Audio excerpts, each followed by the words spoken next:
Hello, everyone. I hear that it's Wednesday again. And it's not 7:30. It's not 7:30. It's 5:30. Hi, everybody. It's 5:30 on Wednesday. Time for Cooking with Kat and Steph. I am Stephanie Pepper, and I'm a speech-language pathologist. I'm Kat Ludwig, dietitian. And we specialize in swallowing disorders. Yes. For those of you that are new here. So, for those of you that are new, welcome. We're so happy you're here. Let's do what we do. Let's cook. Let's cook something. Let's cook. What are we cooking? We are cooking garlic soup, and I'm really excited about this. Okay.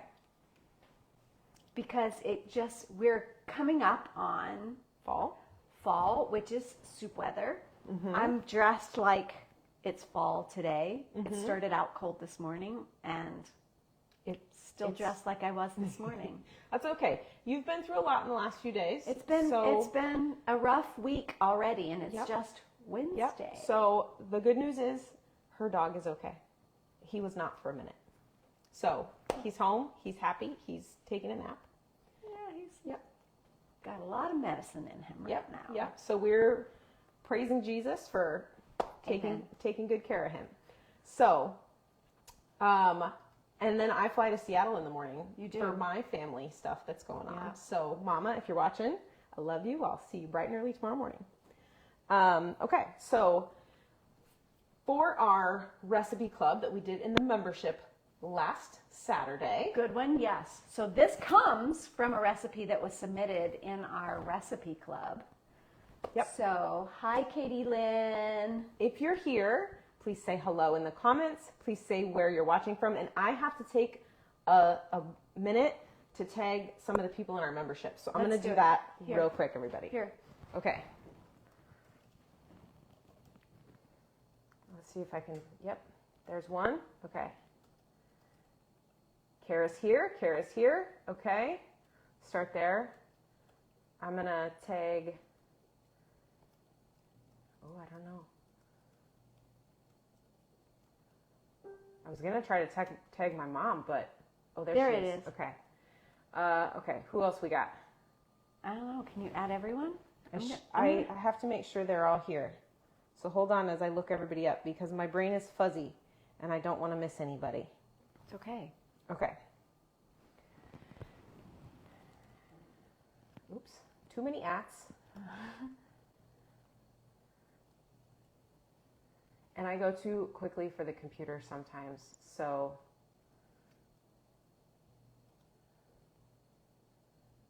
she's not coming up. All right, how about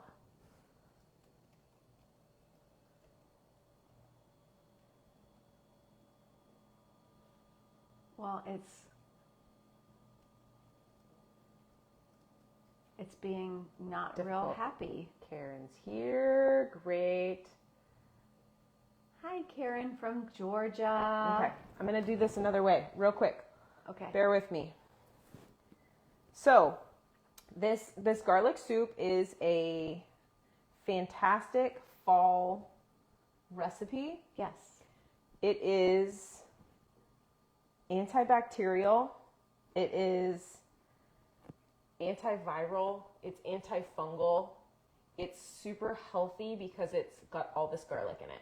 And it also has eggs in it, so it's got the protein that you wouldn't think you would get from a garlic soup. Exactly. And so we're going to thicken it with bread. Yes. Speaking of. How is our bread? Oh, it's just a little bit Crusty? dark. Ooh, perfect. That's how it's supposed to be. Okay, good. Good. Perfect. Yep. You are Okay. on it.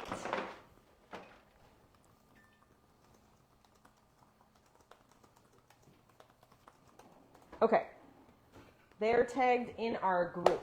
All right. Okay, good. So the recipe says, place the baguette on a baking sheet and toast until very browned and almost burnt. Well, you did a good job. Yes. You did a good job.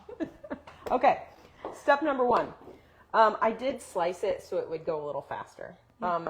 Remove from oven, let cool, break or slice into 2-inch pieces. I sort of already did that. Well, we'll make it easier cut. on We us. can take that into fours. So we're going to now heat. Oh yeah, I guess we should ask. We're going to put olive oil in this pot. What are we talking about tonight? We are talking about functional dysphagia. What? Dysphagia. Oh, yeah. Someone didn't like how I pronounced it one day. Dysphagia. Yes. Functional dysphagia is Garlic. Basically. Ooh, let me put some oil in there. It is. Okay. It is dysphagia. Yep. That there are no clinical explanations for why. Okay, so if someone has reflux, does that count? No, that is a clinical explanation. Okay, achalasia, clinical. Clinical. So we're talking someone has trouble and all the tests have been normal. Right. So we hear this a lot from people. What do these people typically get told? They're told that good news, there's nothing wrong with you. You can just go home and eat. And, order pizza. Right. It's never that easy. And what I want you to understand is that we hear you. Yep. It's not that easy. Yep. And we can develop a plan. So you have to look outside the box of traditional dysphagia. Yeah. There is, you want to talk about the Rome Foundation? I do. Okay. Yeah. So it's a group and they are really, really big on gut-brain disorders. I say gut-brain, but I mean, technically they both are connected and they affect each other. So the Rome Foundation is the place where people go to find out more information about these gut-brain disorders. How the gut and the brain interact. So functional dysphagia fits into this category. And so the criteria for diagnosing functional dysphagia was developed by the Rome Foundation. So if you need more information, you can get on their website. Look it up. Super easy to find. Yeah. Yeah. So, and it says functional dysphagia has no clinical findings. So if you've had every test done and everything comes back normal or no findings, it doesn't mean there's nothing wrong. Correct. So your brain and your gut or stomach or anywhere in the digestive system is connected via the vagus nerve. Yes. Okay. So what is happening in your brain speaks to your stomach. Does anybody remember speech class where you had to get up and give the first speech ever? Yeah. And you had butterflies? Have you ever heard of butterflies in your stomach for that? Yeah. Well, that's because the nervousness of your brain preparing for the speech is making your stomach have butterflies. So that is a very simplistic version. And I'm going to tell you, this week I had the very same, what was going on in my brain was happening in my gut. Yeah. And I had to address what was going on. In both places. Right. Yep. So the vagus nerve has innervations all along the GI tract, which means it also innervates at the oral and pharyngeal level. And esophageal. Level. So just because it looks normal on video fluoroscopy or modified barium swallow or whatever it is that you have done doesn't satisfy me when you're having symptoms, when you're not able to get the nutrition in that you... Symptoms tell you a lot. I treat symptoms. I don't treat diagnoses. Because a diagnosis doesn't actually do you any good to have sometimes if there's nothing we can do about it, right? So we want to look at what's actually going on. Okay, so heat our oil, add bread, reduce heat to medium. Our heat's on low already. I put it on low because it's kind of a hot burner. Yeah.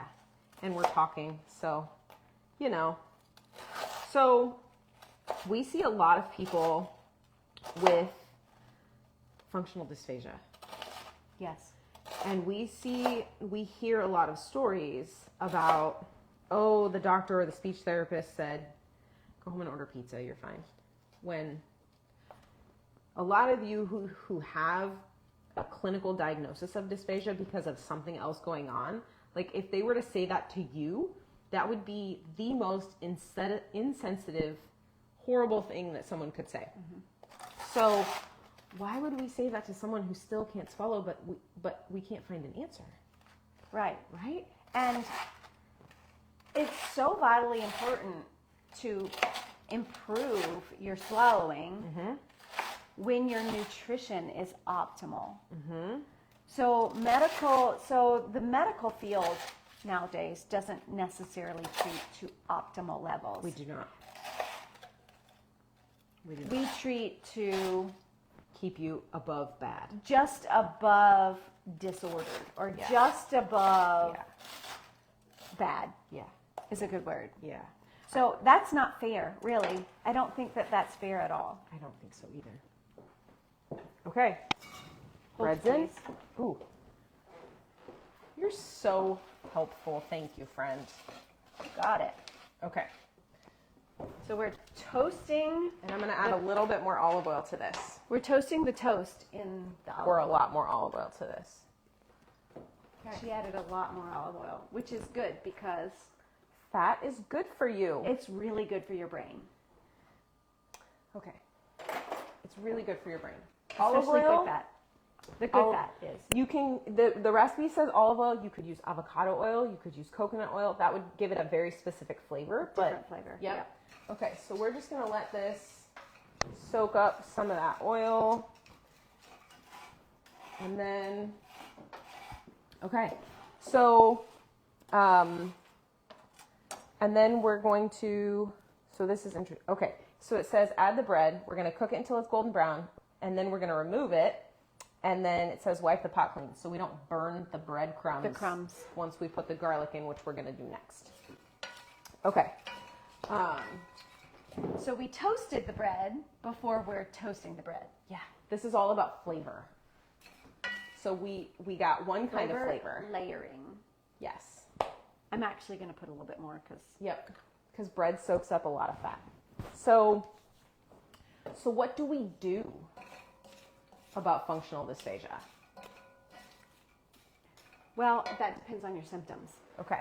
So I would like to say the first thing we should do is acknowledge that you have something going on, Absolutely. even if we can't see it, Well, yes. right? We have to acknowledge that. Yeah. So if this is you out there, And there is a plan. There is a way to address it. We just, until we know what your symptoms are, I don't know how we're going to address it, but we right. And can. And everyone's a little bit different. So there are technically two different kinds of functional dysphagia that are in the category. So there's muscle tension Right. dysphagia. We talked about that a lot last week, was it? When we talked about being able to relax everything except the muscles that you're trying to tense. We touched on it. Yeah. So what happens if all those muscles are tense? Well, then they're not going to move optimally. Right. Which then means that your swallow is going to be affected Right. by decreased Right. range of movement, Right. range of motion. So think about it for those of you who don't quite know how to consider what that's like. Think about when you have tight muscles in your legs or a tight muscle in your shoulder and your range of motion is off, right? Well, you've got another arm you can use, right? Typically. But when it comes to these muscles, they work together on both sides. Yep. So because this joint is these two joints in your jaw are the only two joints in your body that are both connected and have to work together. Same with your muscles that are attached to all of these things, right? So you need these muscles to all work Did together. y'all see this burning? Because I can't. I can't multitask. It's not burning. It's just smoking. Smoking? Is this I don't bowl? need for the alarm to go off. Oh, you know, that's what I do. I set the alarm off. Where did we do that?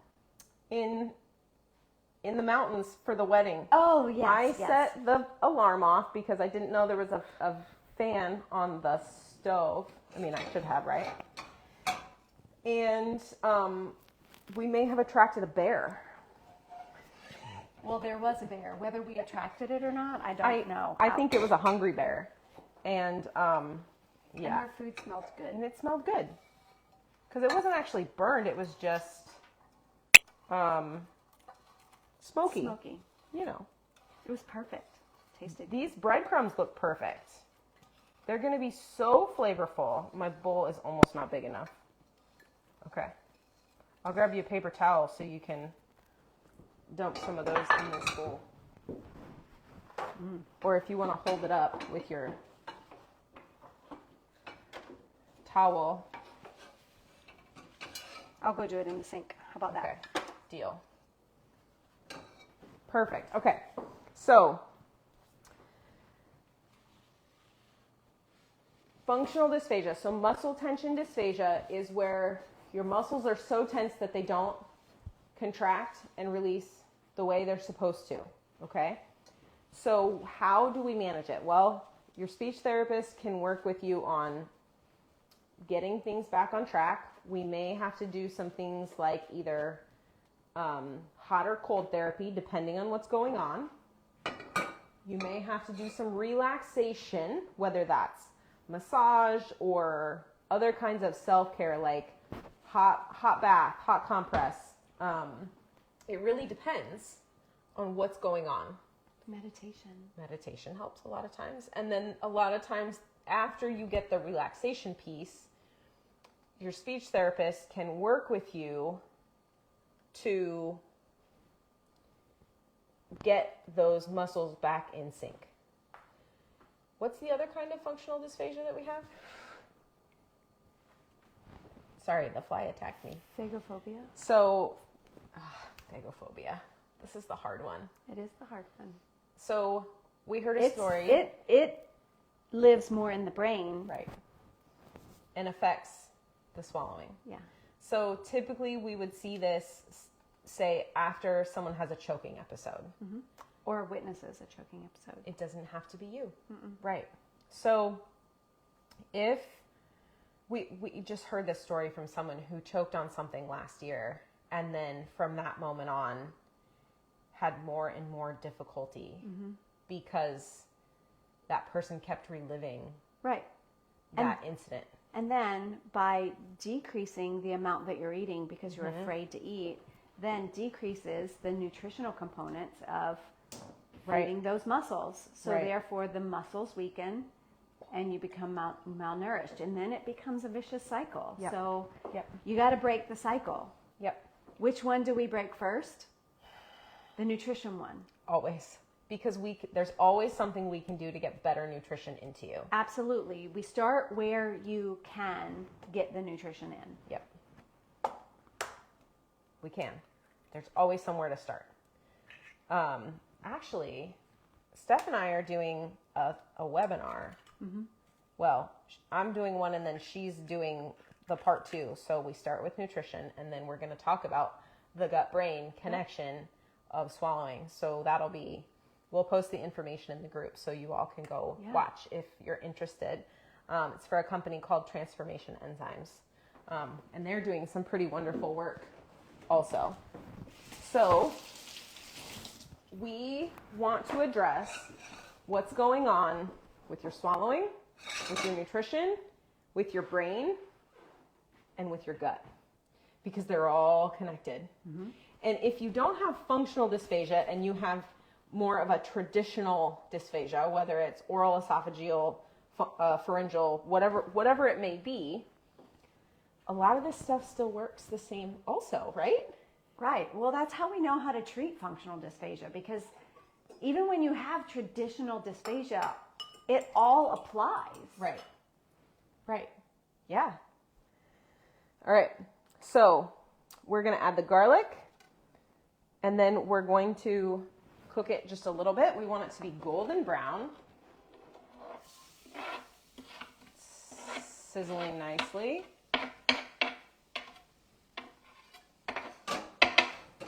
Okay. And then I have these eggs here. I'm just going to whisk them up a little bit. So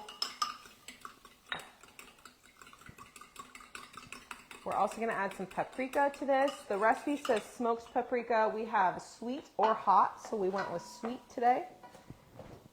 We're going to do half a tablespoon. And it smells garlicky in this house right now. We love garlic. It's so whether the which side? Well, Does it you matter? have to pour out of it. Okay. Might let you do that. I'll do it. How much do we do? Half. Yep, a half of a tablespoon. Does it go in here? Yep. Okay, because I'll just go over the... Yep. Okay.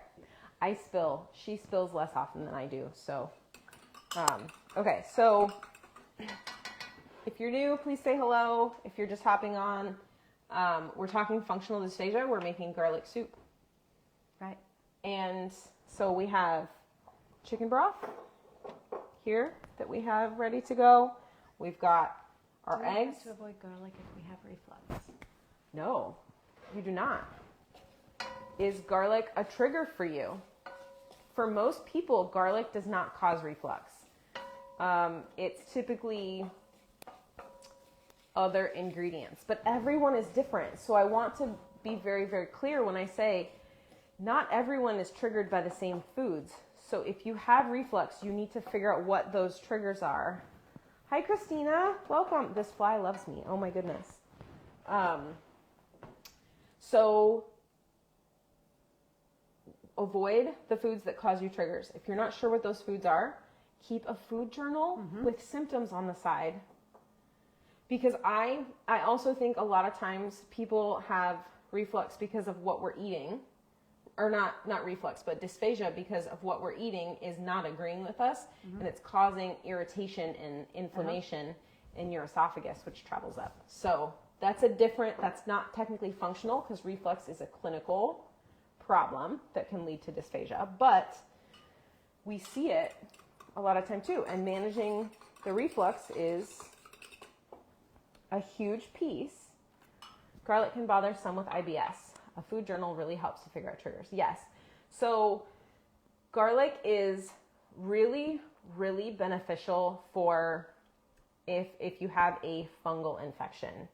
It's really helpful for bacterial infections or viruses.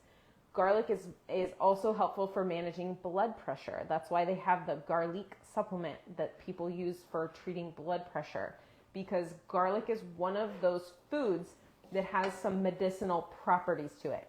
Now, if garlic causes you irritation, don't eat it. Stay away from it. And I'm sad for you because this soup is going to be amazing. Yeah, I'm really excited about it. So, especially if you're sick. Yeah. That's why I think it's a great fall. It's a great fall soup, yeah. Because there are a lot of people, especially COVID's going around again, having dysphagia-related symptoms from COVID, also clinical, not functional, but we can still manage it through some of those gut-brain things. Yep. So putting good into your gut is going to help your brain every time.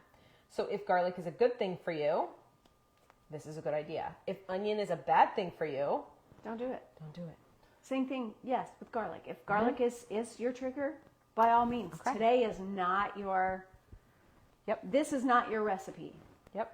All right. But we have lots of recipes in the recipe group, don't we? Oh, it's not brown yet. It's just the paprika. I was like, oh, that's really dark. It's from the paprika. It is from the paprika. I'm adding the broth now. So I think we had probably 6 or so soups this past weekend when we did the recipe club. I think there might have been more than that. It was a lot. It was a lot of soup recipes. Lots of soup. Okay. So,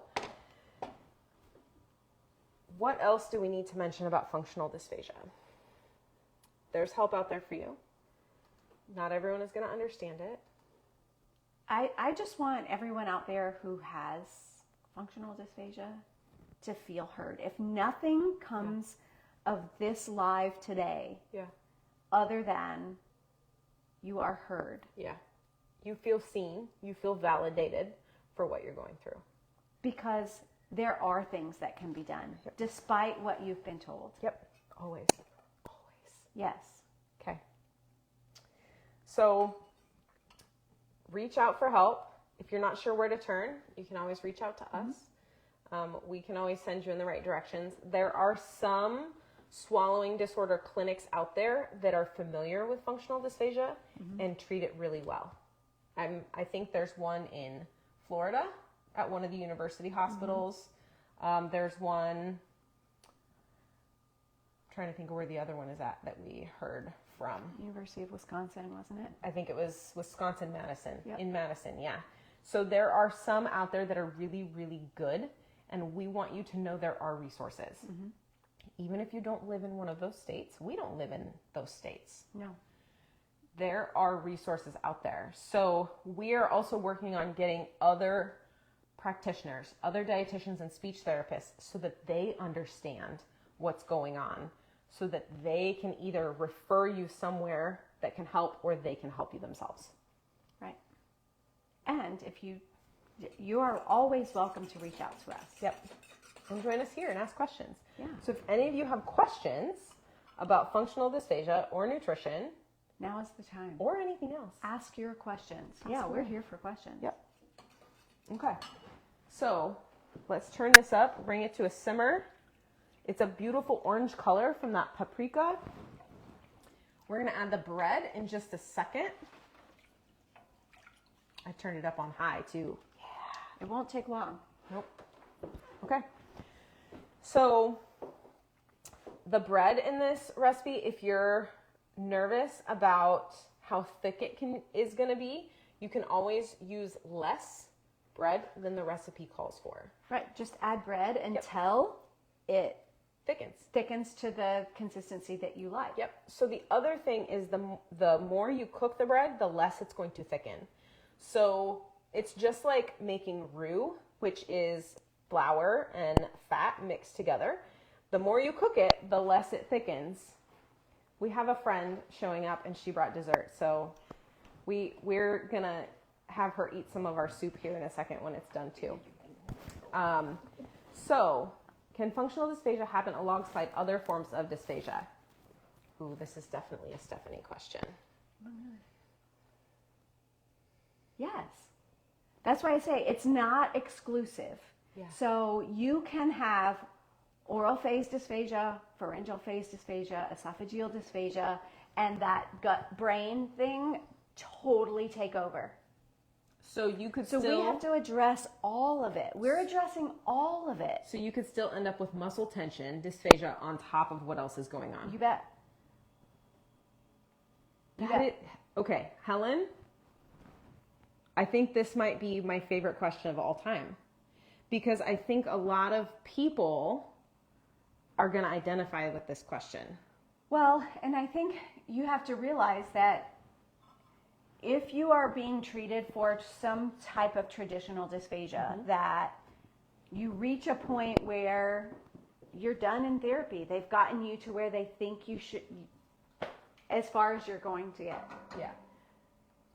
But maybe that functional part is what's holding you back Yeah.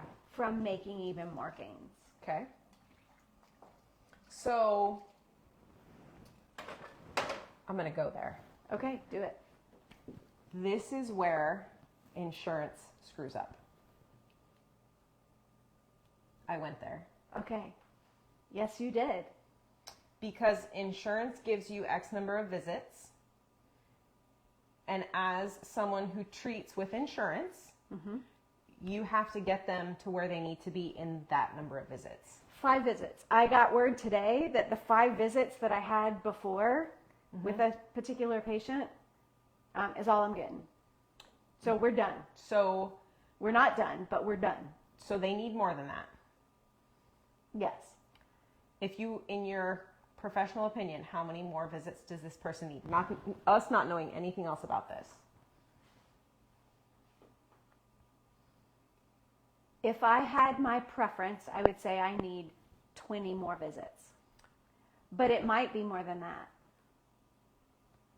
Okay. Because when you're dealing with functional dysphagia, you're dealing with the brain, you're dealing with the gut, you're dealing with all of it. So it's not just we're treating these muscles, but we're treating that system.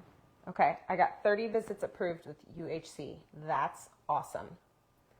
So for you, you need to get your nutrition on point ASAP so those 30 visits count and stick and make all the progress. Amazing. Hi, Mama. Hi, Mama Becky. Been waiting for you to show up. All right. Okay. So let me ask you this question about this person that I know nothing about. Nutritionally, are they at a point where those 5 visits would count? If I had known that we were only going to have 5 visits, no. Okay. So what we have done so far is not So this is why going to help them. What Stephanie and I do with Dysphagia Duo is so important, because we understand that you need more than insurance is going to give you. So we need to get you there. Insurance keeps cutting off my visits with physical therapy for my neck because imaging doesn't match my pain. Imaging is not... Okay, noted. Yes. Discharged twice from speech and still can't eat very much. Ugh, insurance. Frustrating, yeah. This is why Stephanie and I don't accept insurance. Because we understand that we have to get you there. Right. And I can't do what I need to do if I'm limited with what I can do. Right. We don't want to be limited. We want to get you there where you need to be. And we both work inside the healthcare system, and we see this frustration every single day. Okay. So we're going to blend this. Are we going to blend this with a stick blender? Sure. Okay. I didn't add any salt. Did you add any salt? I did. You're awesome. It's like she knows. She does know. Okay. So Not a lot, but a little bit. we're going to let this simmer another few minutes. We're going to blend it, and then we're going to add our egg through a process called tempering. So this is also not only going to add protein, but it's going to help thicken it just a little bit also. We made another soup last fall, I think. It was a lemon chicken rice soup that had egg in it. Yeah. You remember that? We might have to do that again because that was so delightful. It was. But the rice and the egg thickened it really, really beautifully. Okay. So I want to throw this out there to all of you that are watching. If you need help making sure that you are nutritionally set up for the visits with your speech therapist that you've been given, reach out to us here, send us a message. Yeah. Unfortunately, we need to pay out of pocket for services we need. Insurance should pay for it, but they will do everything not to pay, it seems. Yes. That is the world we live in. That's managed care. They are managing it. Yep. And the comment you made earlier about we're not optimizing health in the healthcare system, we're keeping you right. Like, you're here, we're keeping you right here, so you're okay. Our goal... Then there's not very far to go to be not okay again. Right. And it's really easy to slip back when something happens. You get a cold. We want you, let's say this is okay. Yeah. We want you up here. Yeah. So that when there's a slide back, you're still within that okay zone. Yeah. And then it's easier to get you back. Get you back up there. Because if your nutrition is okay, it's really quick and easy if you lose a couple of days to be not okay again. Whereas if your nutrition is optimized and you slide back a little bit, it's really easy to get you back to optimized. And you have a lot further to fall to be not okay again. Lemon chicken rice sounds similar. That's exactly what it is, Helen, but I couldn't pronounce it. Yes, that's exactly what it is. We have the recipe. I think it's on YouTube from last year. I'm sure it is. Yeah. Pretty much everything from last year is on YouTube. Yes. Yes, it is. Okay. So I'm going to get the stick blender, and I'm going to see how this blends. Okay. Good. Here we go.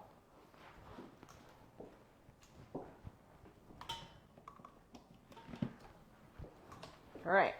So stick blenders are really fabulous because you don't have to worry about releasing pressure in a blender and it exploding on you. So if you have a regular blender, that's fine. Just make sure when you put this soup in your blender, you keep the lid open. And this stick blender is intense. It is.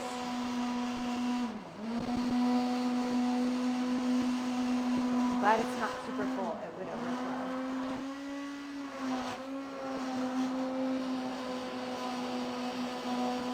Yes, we would like to be able to hear you, Helen, tell us how to pronounce that. Maybe next time we talk, you can tell us how.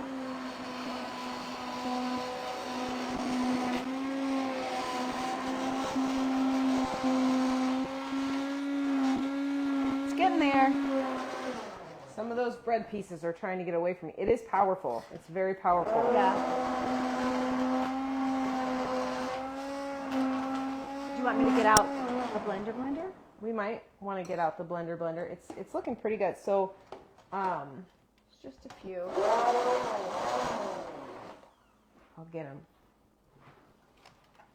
It smells like bread and garlic. Sounds amazing.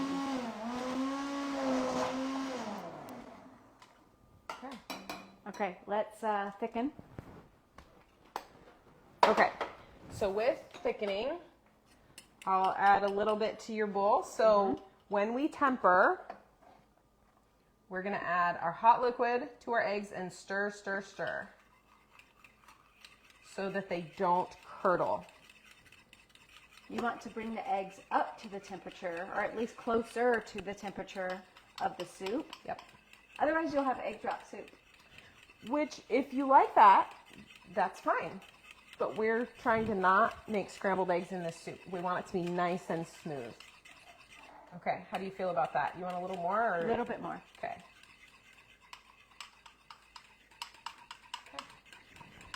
So now she's going to pour in here, and I'm going to stir as she's pouring it in here.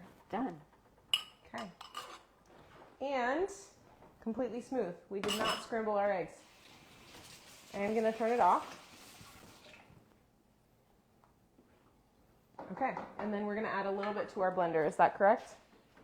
Yeah, just to make sure we get the bread. Okay. So we're using the Ninja Blast because it has a lid that we can pop the top on. If you have the lid attachment for the Blend Jet, that would work also. Okay, so I have about 8 ounces of soup in here.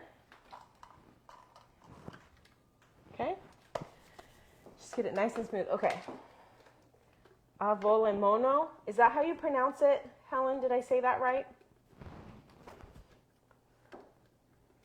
Egg, lemon, and now you're all Yeah. making me so hungry for it. Yeah, it's a really good option because it blends super smooth with all the ingredients in there. I am a little bit worried. I would be too. So you don't have to have it closed, just...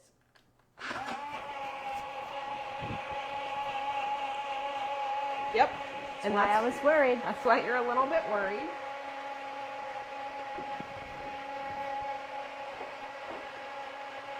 It wasn't that hot.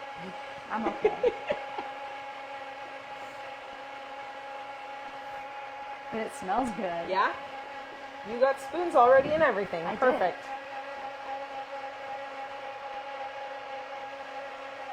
All right. So this recipe had the picture is not blended. Yeah, I said it wrong.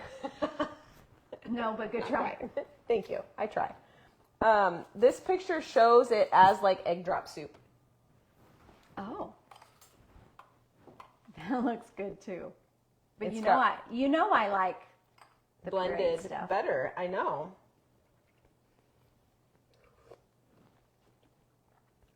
Oh, I want to drink it. I want it in a cup. You can do that. It's really like it makes me think cold weather. Yes. Rainy day. And it's perfectly smooth. And it could be thicker. We could thicken it more, but I think it's... So here's what I would do. If I were to rewrite this recipe, I would use bone broth instead of chicken broth because it has 10 times more protein. You can do this with vegetable broth too. You could also add tofu to this if you're vegetarian to increase the protein if you wanted to do it that way. Avgolamano. I still said it wrong. Lamano. Okay. I can't. We'll work on that. I can't. Okay. Helen. So, thank you, Helen. That was sweet of you. Okay. So, soups should be hearty, healthy, and easy to puree. And there are always ways to increase the nutritional value of a soup. Always. Mm-hmm. Reach out. Yep. Join our recipe club. Yep. Join our membership. Yep. There are lots of things that we talk about monthly to help people increase the nutritional value of what they're eating now. Yep. We do. All right, everybody. If you're struggling with functional dysphagia, please reach out to us. If you have questions of any kind about dysphagia and or nutrition, reach out to us. Happy Wednesday, everybody. We'll see you next week.